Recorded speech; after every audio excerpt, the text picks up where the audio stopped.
Iloilo ginabisuhan nga maghalong sa sunog ini matapos ang sunod-sunod nga sunog ang nagluntad kadungan sang selebrasyon sang Paskwa.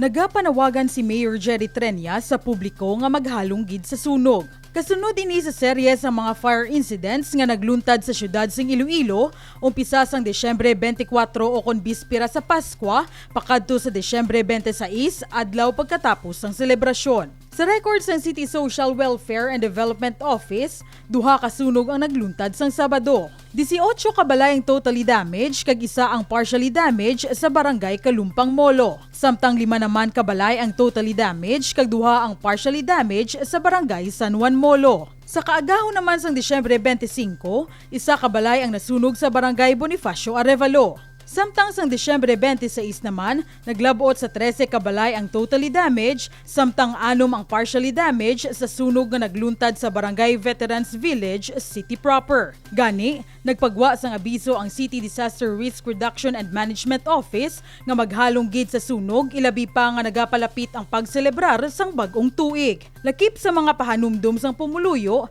amo ang paglikaw sa paggamit sa mga palupok sa sulod o kon sa kilid sang balay, ilabi na kung human sa light materials. Ipahilayo sa mga kabataan ng palupok, posporo kag lighter. Likawan ang paggamit sang kandila kung hindi man lang kinahanglanon. Likawan man ang pag-usar sang sigarilyo, ilabi na kung malapit sa mga bagay nga madali dakpon sang kalayo. Kung magbakasyon o kung wala sang tawo ang panimalay, hukson ang plug sa mga electrical device, kaangay sang electric fan kag charger.